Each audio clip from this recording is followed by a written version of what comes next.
The Winnipeg Jets have now become the second team in NHL history to win 13 of their first 14 games. Find out how they did so on tonight's episode of Locked On Winnipeg Jets.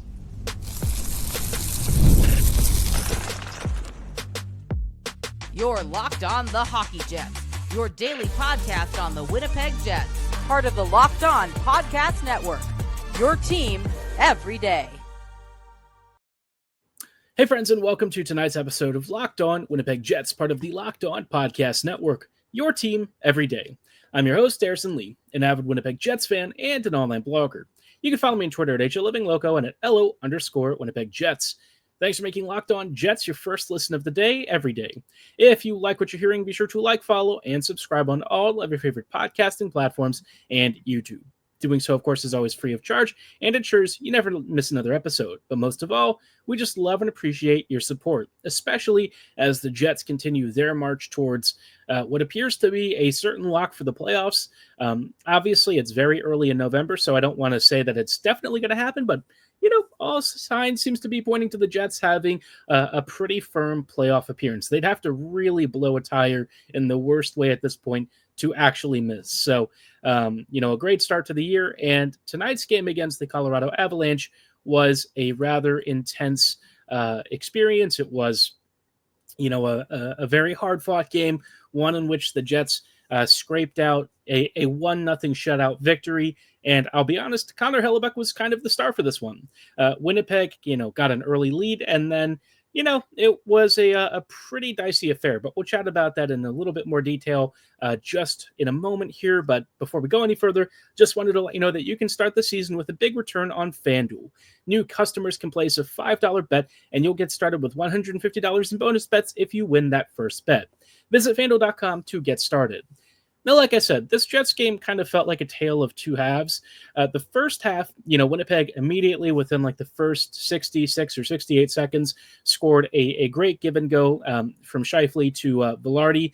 And just like that, Winnipeg was up 1-0. And you sort of thought that would set the tone for the game. And for the first period and maybe the first part of the second period, it did. The Jets actually played pretty good hockey. They were generally out-creating and out-shooting the Avs. Colorado did have a couple of shifts with MacKinnon that started to look a little dangerous, but it seemed like for the most part, Winnipeg was able to contain, and everyone was doing pretty well. There was no real point of concern at that time, and I thought, maybe the Jets would control this game from start to finish. It started to shift about halfway through. Colorado started, I don't know if it was just wearing down the Jets, but that speed and pace that I've kind of mentioned in the past being a problem for Winnipeg really started to show up towards the latter half of this game. Colorado started winning second chance opportunities. They started winning foot races to pucks along the walls and in the corners, and suddenly Winnipeg felt like it had to sort of collapse to the slot and sort of play like the Utah Hockey Club did the other night. Winnipeg definitely struggled with puck management under pressure, and I think this is one of those games where, what I've mentioned in the past about this team, against slower, perhaps less skilled opponents, Winnipeg will control the game and generally dominate. It's where you start to see these faster, speedier teams that can force mistakes and kind of pick you off and create good stretch counters that I think the Jets sometimes find themselves in a little bit of trouble. I think Pittsburgh and some of these teams have shown that sort of offense before, and Winnipeg got through those teams. I think Colorado, despite the record, is the sort of opponent that when you get to the postseason kind of worries me a little. I think that they're, very banged up right now, and it's still took almost everything the Jets had to see this one out, which is going to happen. You're not going to be perfect every night. And I think that that's totally fine. And in this case, sometimes you need your backstopper to be your number one player. And for a second straight game, he shut out, the opponents and just proved that he is really the best goalie in the league. Igor Shesterkin might feel that he has a claim to that title, but he got shelled and chased out of his game, and Hellebuyck did not. Hellebuyck, 2 straight shutouts, and this one was genuinely very impressive. Winnipeg definitely fought hard, and they had some good shifts later in the third period, but for the most part, from about maybe minute 25 or 30 and on, it was really all Colorado. And at that point, the Jets were really just hanging on. The Jets did get a couple of power play opportunities, but, unfortunately weren't able to pad the lead. And Colorado's only power play came in the last minute or so with the goalie pulled. So thankfully, the Jets didn't have to face that PP unit because even, with all of the injuries that the Avs have, that power play unit with MacKinnon is still super dangerous because it's MacKinnon.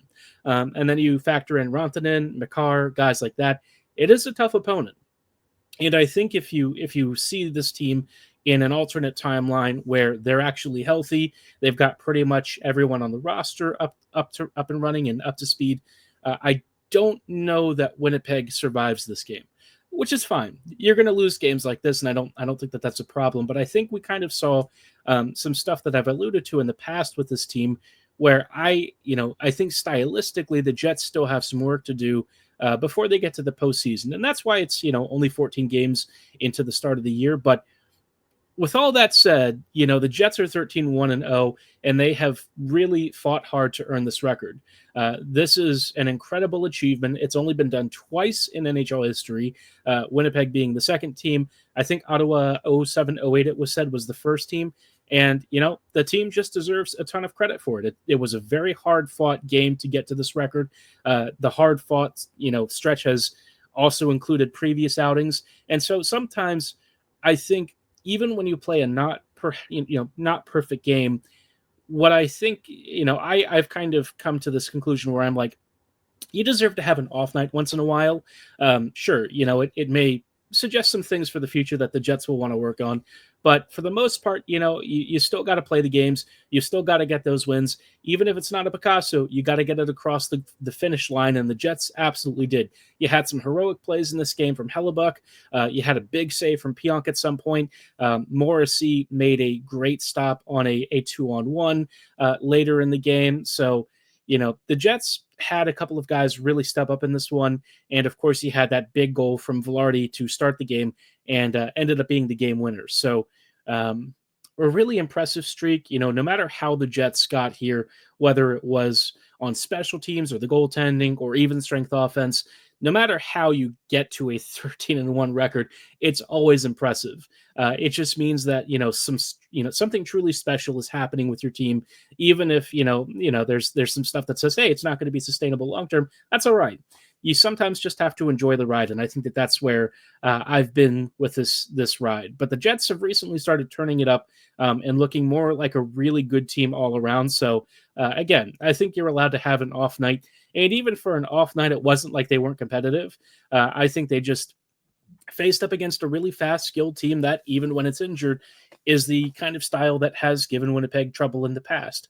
And the Jets were still able to do enough to get through it. So at the end of the day, that's the most important part. They got 2 points. They now have 26 points on the season, which is just mind-boggling.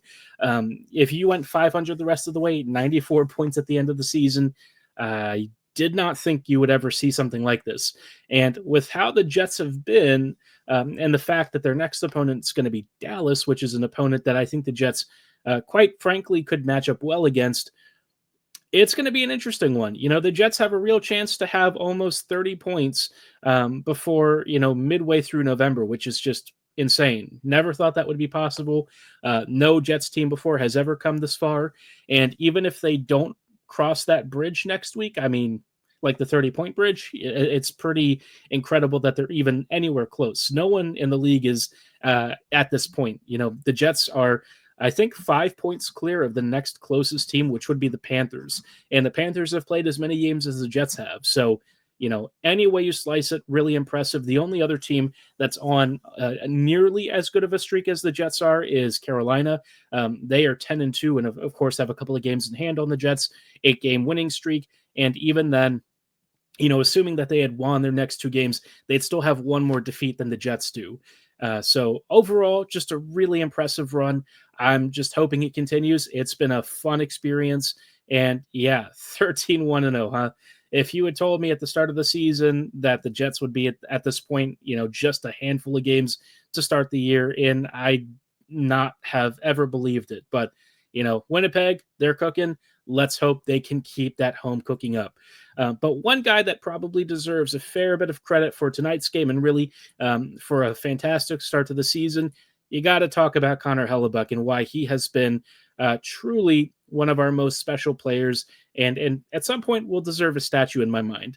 We'll chat about his performance in just a little bit, but before we go any further, did want to shout out our friends and partners at Gametime. When it comes to buying tickets, we all know that, buying tickets, whether it's for concerts or sporting events, gets expensive. You add a ticket to your cart, you look at the price, and you find out that, that $30 ticket suddenly looks like a $60 ticket. No one likes that, and you all hate surprise charges and hidden fees. Gametime does too, and that's why they offer you an option that you can toggle on where you can see the prices and all the fees up front without even having to go to your checkout.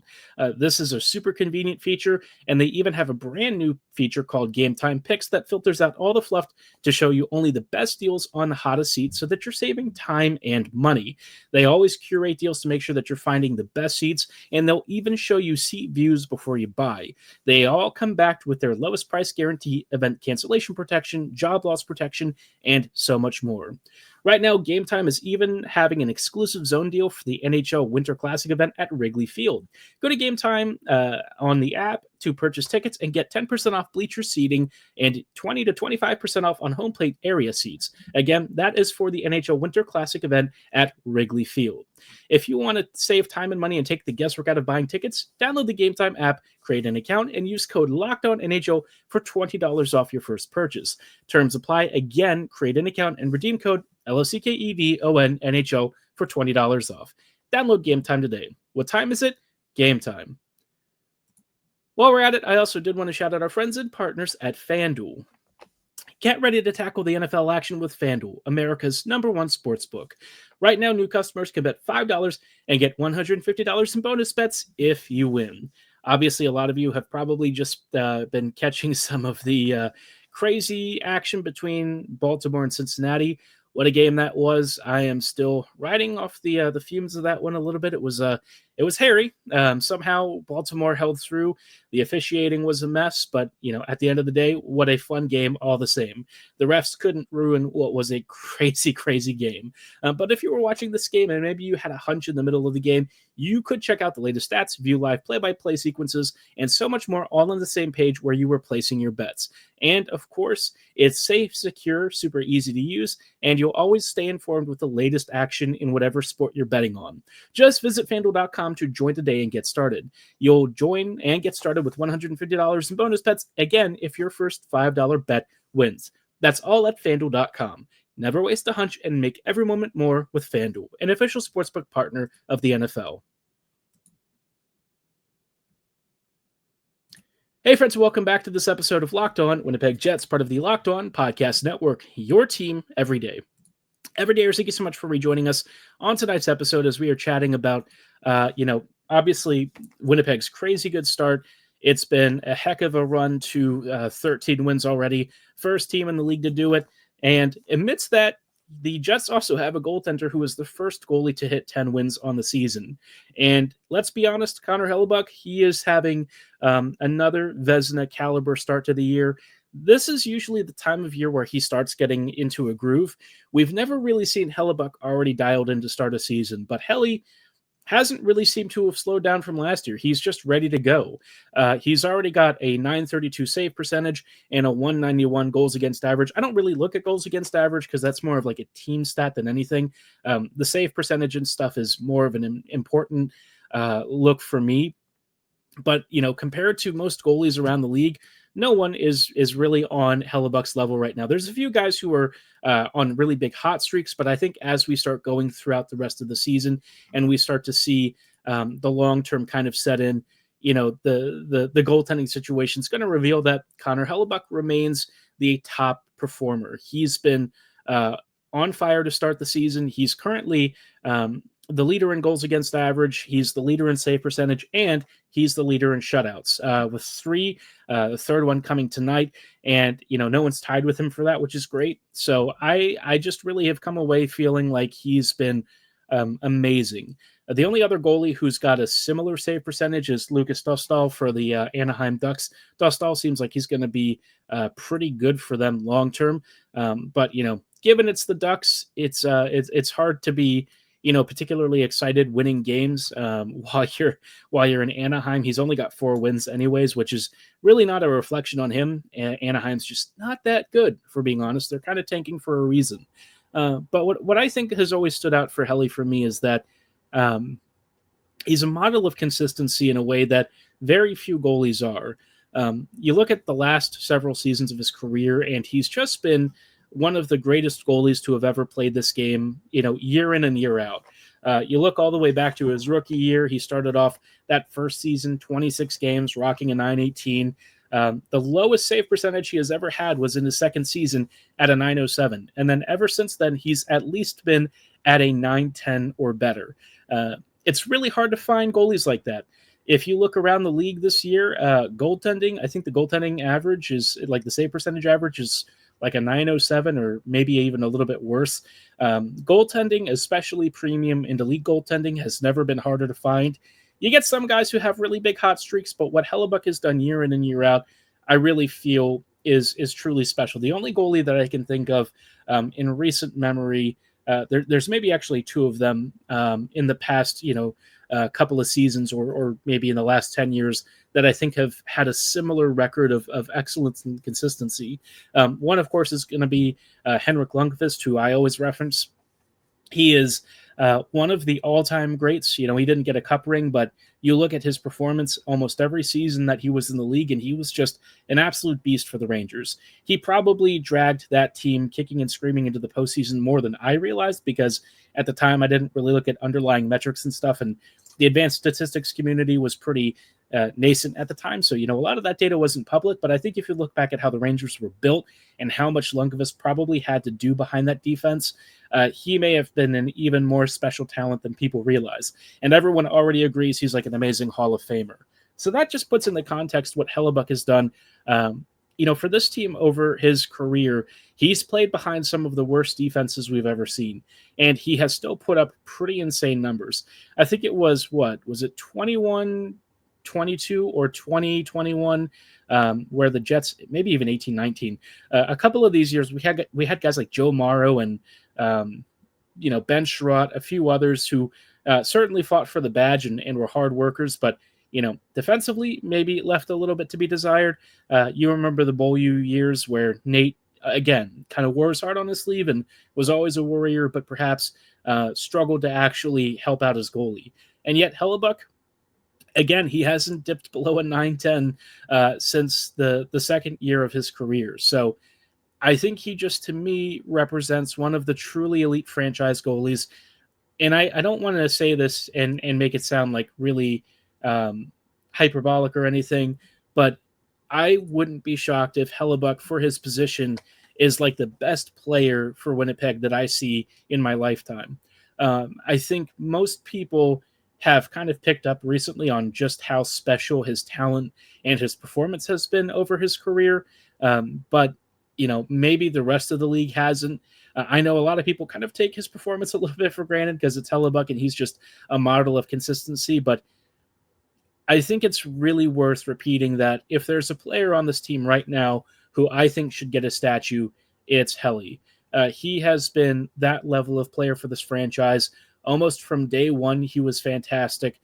Even when I kind of thought in his second year that he should maybe start a few less games and that at the time, maybe he needed to face some competition internally, he's rebounded. He's been a multi-Vezina winner. I think this year he's on a really good pace to win his 3rd Vezina. If he doesn't somehow win it, I would be really disappointed. Maybe he has a really big dip in the second half of the season. I don't know, but we all know Hellebuyck, right? Like the worst that we're going to see from him is like a 920, which is several points above the league average. So for me, he represents everything in this, everything of what this city loves in a hockey team. Winnipeg always loves their hardworking, perhaps underappreciated stars. And I think that's kind of what describes Hellebuyck. He's not flashy.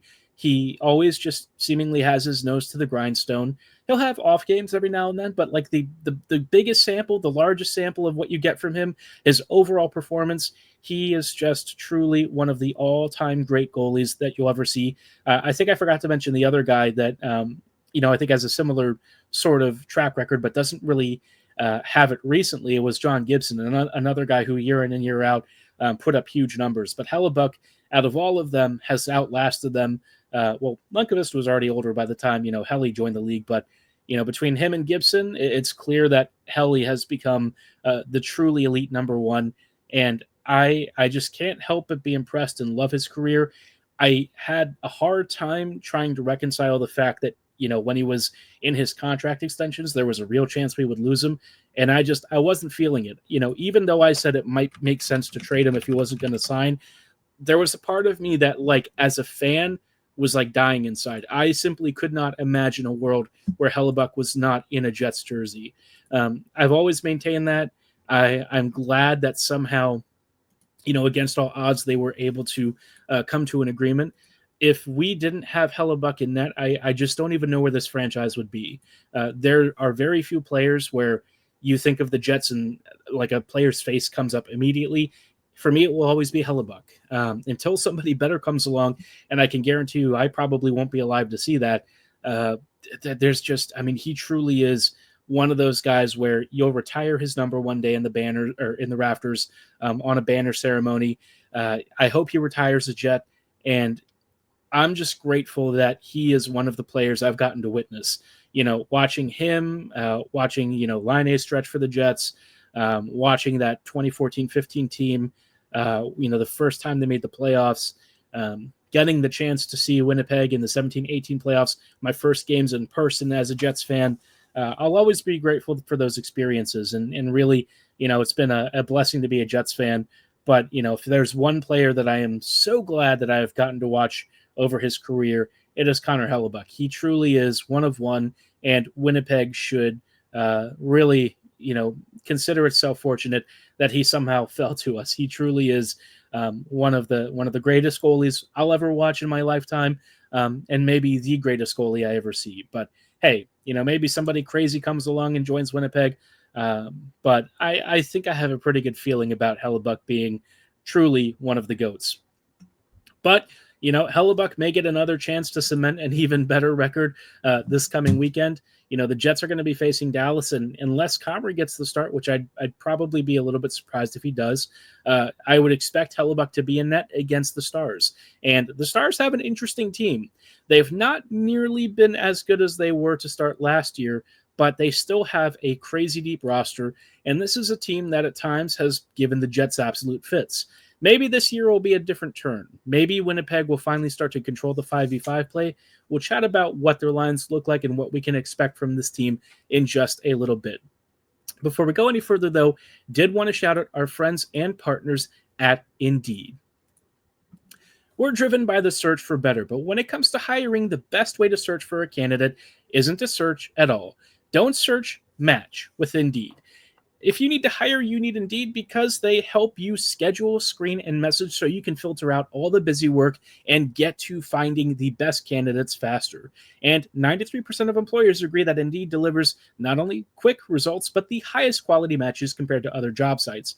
I've used Indeed when I was looking for work a while back, and I can personally attest to the fact that their resume builder is great. And when you actually filter or fill in all this information and stuff, some websites don't really give you job listings that actually match your interests. Indeed matched me with tons of stuff that fit my work experience, my domain interests, and my salary requirements. So it was very convenient. And I can only imagine for companies that are looking to hire, this has to be one of the most flexible and easiest hiring platforms out there. And that's why 3.5 million businesses worldwide already use Indeed. I think you should join them too. Listeners of this show will even get a $75 sponsored job credit to get your jobs more visibility at Indeed.com/lockedon. Just go to Indeed.com/lockedon right now and support our show by saying you heard about Indeed on the Locked On Winnipeg Jets podcast. That's Indeed.com/lockedon. Terms and conditions apply. Need to hire? You need Indeed. Hey, friends, and welcome back to this episode of Locked On Winnipeg Jets. Thanks for sticking around with us as we are just sort of wrapping up with a look ahead to our next opponent. Obviously, the Jets and Stars are fated for a big matchup, and at some point, this could be a playoff preview much further down the road if these two teams continue to be at or near the top of the Central Division. I think the Jets have a very good shot at competing for the top of the central cream of the crop, because like you look at this field this year, and outside of teams like Dallas and maybe the Jets, not really many other inspiring opponents. I mean, Minnesota's had a really good start, but you always wonder if the bottom's going to fall out for them. The Jets seem to have a pretty good formula going. The Stars, we know, are a pretty strong team. But recently, Dallas has kind of been a little up and down recently. And, you look at the past couple of games, they did just beat Chicago this evening, but they've also had some back-to-back losses to the Florida Panthers. In fairness, they were in Finland for that, so I don't know if I can really hold that against them. But prior to that, they'd had a couple of all right wins. They beat the Bruins and Hawks, but then they'd also lost to the Sabres and Caps. So yeah, spotty start. I mean, this is a strong team. Last year, we know that they went pretty deep and then didn't quite make the final dance, but they were certainly one of the deepest offenses out there. On paper, they're still that team. You've got Robertson, Hintz, and Dodonov in your first line. Then your second line is Steele, Duchesne, and Sagan. Your third line is Ben, Johnston, and Stankoven. And your fourth line is Back, Bork, and Blackwell, which is an interesting arrangement. There's a lot of depth here. There's a lot of skill up and down your lineup. And I think that might be the one concern I have, is that when you can sort of rotate three different scoring lines pretty freely, it's not that dissimilar from how the Jets were in 17-18. You have a really good mixture of younger players, a couple of really star talents, and then some aging veterans who are still productive, but maybe don't want to be played at 20 or 30 minutes a night. So you have all these different matchup looks that you can give, and it's interesting that Dallas's start's been a little bit mixed so far. I think for Winnipeg, that's probably very good news. On defense, they've got Heiskanen and Dumba, Lindell and Lundqvist, and Harley and Lyubushkin. Now, what I think is very interesting is, outside of Lindell and Lundqvist, I feel like the other two pairings have at least one really big problem on their pairings, and it's all on the right side. So that might be a bias worth exploiting if you're the Jets. Maybe you stick those left wings on that side and have them maybe overload that side with some additional forward or defender support.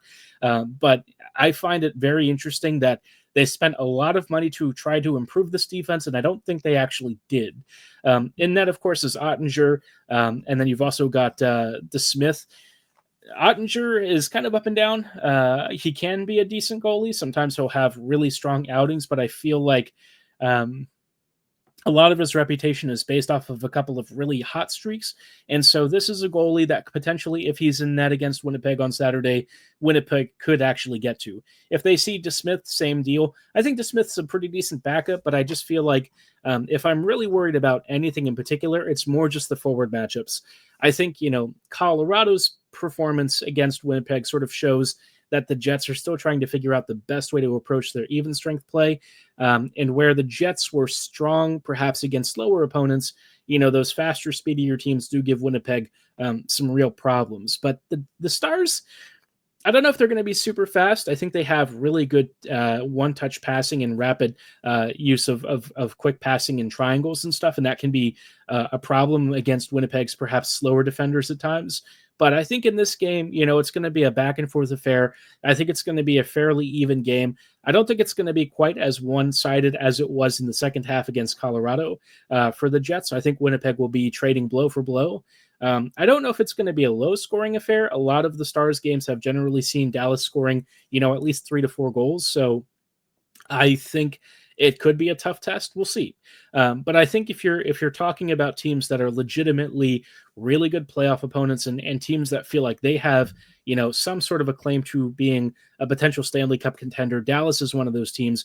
And so I think this is one of the first biggest tests the Jets are going to face this year. They've had a couple of good offenses come through, but I think Dallas is a little more balanced compared to some of those teams. So big game this weekend. Winnipeg's already gotten, through a couple of Central Division games and come away with wins. So great start. Finish it out. And, then the Jets are going to start hitting the road for what should be one of the hardest stretches of the season, but perhaps one that's going to tell us what Winnipeg really is so far. I think by the end of the trade deadline, the Jets are going to look a little bit different. I think that this could be a really good year for Winnipeg to consider maybe going all in. I think the Jets have shown incredible resolve so far, and they've been really good, and they might be able to get even better with one or two additions later in the season. But we'll see how the year unfolds. It's still a long ways away from March, so don't want to get ahead of ourselves. The schedule that's ahead of us is really the focus.